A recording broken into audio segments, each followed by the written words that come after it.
নমস্কার দর্শক বন্ধু, আবারও হাজির আরও একটা গুরুত্বপূর্ণ ভিডিও উপস্থাপন করব। তোমাদের প্রত্যেকের ভালো লাগবে। আশা করছি তোমরা প্রত্যেকে সুখে আছো। তোমাদের সুখ শান্তি সমৃদ্ধি কামনা করে আমি আমার ব্লগটা শুরু করছি। আজ বলবো সমগ্র নারী জাতিকে গরু কি অভিশাপ দিয়েছিল, তারা আজও সেই অভিশাপ ভোগ করছে। তাহলে এই অনুষ্ঠানটা দেখো, খুব ভালো লাগবে। কি গরু অভিশাপ দিয়েছিল, তাহলে এখন আমি এই গল্পের মাধ্যমে উত্তরটা বলবো।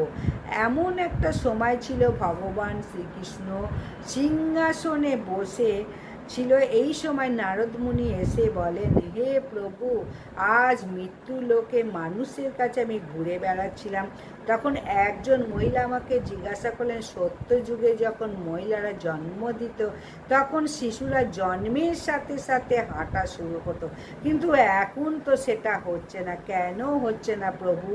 এই প্রশ্নের উত্তর আমার জানা ছিল না, সেই জন্যে আমি আপনার কাছে এসেছি। দয়া করে আমাকে এই প্রশ্নের উত্তরটা দিন।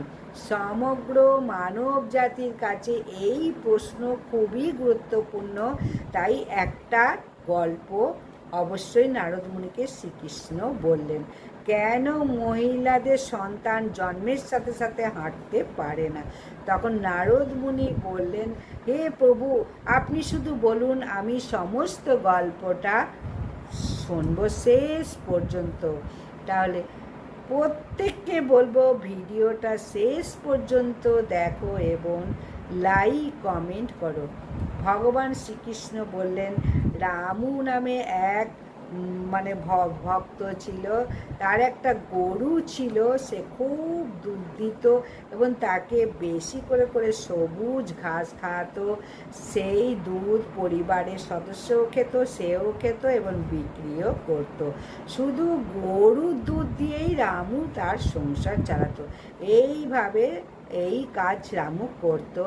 এমন সময় একটা গাভী দুধ দেওয়া বন্ধ করে দিল। রামুও যেই গাভী দুধ দিল না, রামু আর খেতে দিল না সেই গরুটিকে। তখন একজন এসে গরুটাকে নিয়ে গিয়ে জঙ্গলে ছেড়ে আসলো রামু। বেচারা গরু একা একা বনের এদিক ওদিক ঘুরতে থাকে। একদিন ঘুরতে ঘুরতে পৌঁছে গেল জঙ্গলে একটা মন্দিরের কাছে, এবং সেই মন্দিরের কাছে প্রার্থনা করে গরুটি বলছে, হে ভগবান, আমি আপনার কাছে মিনতি করছি, গরুর জন্ম আমাদেরকে কেন দিয়েছেন? এরকম অন্যায় কেন করেছেন? 84 জন্মের মধ্যে শ্রেষ্ঠ জন্ম মানুষ, তারা কত পাপ করে, অপকর্ম করে। আমি যতক্ষণ দুধ দিলাম ওই গৃহে, ততক্ষণ ওই ব্যক্তি আমাকে বাড়িতে রাখলো, সবুজ ঘাস খাওয়ালো। যেই দুধ দেওয়া বন্ধ করলাম, সাথে সাথে তিনি আমাকে খাবার দেওয়া বন্ধ করে দিল। শুধু তাই নয় প্রভু, তিনি আমাকে মারতে মারতে বাড়ি থেকে বের করে আমাকে জঙ্গলে ছেড়ে দিয়ে গেল।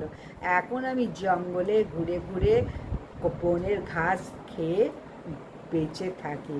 তাহলে ঈশ্বর আপনার সর্বশ্রেষ্ঠ মানুষ জন্ম দেওয়া, তাহলে মানুষ কেন এত স্বার্থপর?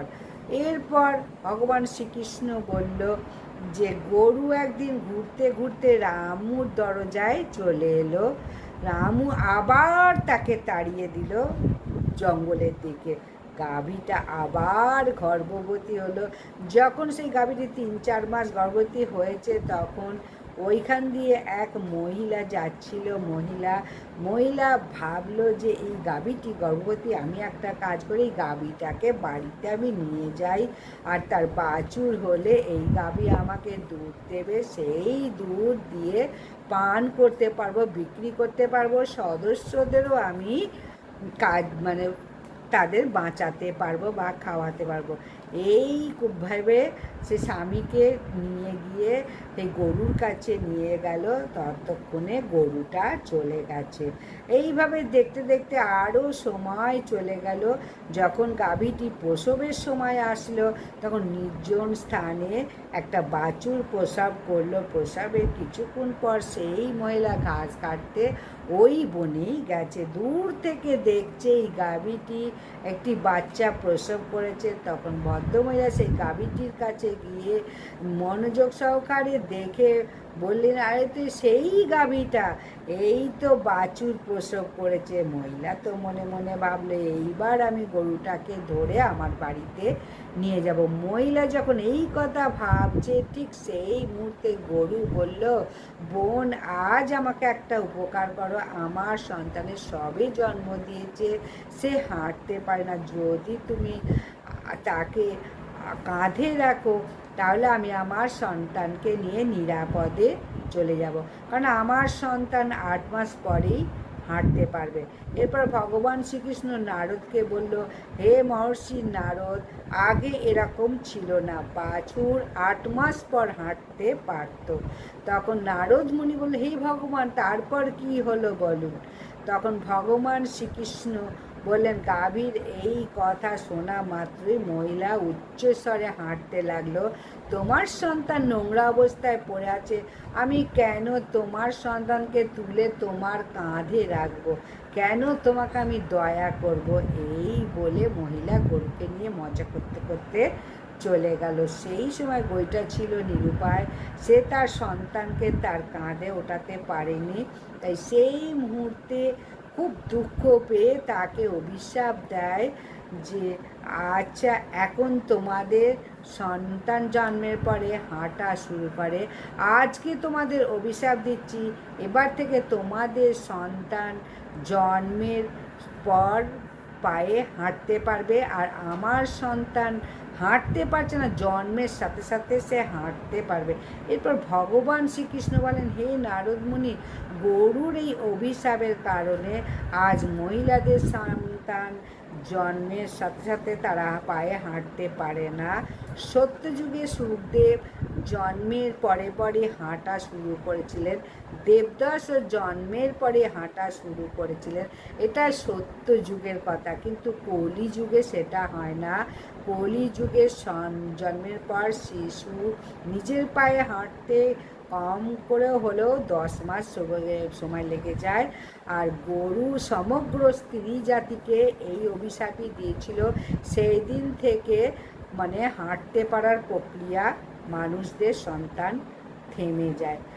আর গরুদের অভিশাপটা মানে গরুদের অভিশাপ ছিল না, আশীর্বাদ ছিল যে 10 মাস বাচ্চা হওয়ার পর থেকেই হাঁটতে শিখবে।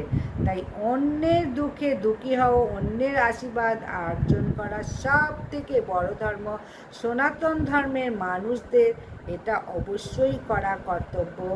যত পশু পাখি আছে তাদের সন্তান জন্মের পরপরই হাঁটা শুরু করে, এর ফলে নারী শিশুদের উপর এমন বিরূপ প্রভাব পড়ে, জন্মের পরে নারীর সন্তানেরা হাঁটতে পারে না। একজন নারীর ভুলের কারণে সমগ্র জাতি এই অভিশাপের ফল ভোগ করছে। তাহলে এই তত্ত্বটা কেমন লাগলো প্রত্যেকে জানাও। তাহলে শ্রীকৃষ্ণ গোবিন্দ নারদকে স্পষ্ট বুঝিয়ে দিলেন যে এক সময় মানুষের সন্তান হাঁটতে পারত জন্মের পর, আর এখন হাঁটছে আশীর্বাদ পেয়ে গরুর সন্তানরা। তাহলে এইটা পুরো উল্টো হয়ে গেল। এটা সমস্তটাই একজন নারীর জন্যে, সমগ্র নারী জাতি আজকে এই কর্মফলে ভুগছে। তাহলে ভিডিওটা যদি ভালো লাগে অবশ্যই লাইক, সাবস্ক্রাইব, শেয়ার করে দাও। নমস্কার।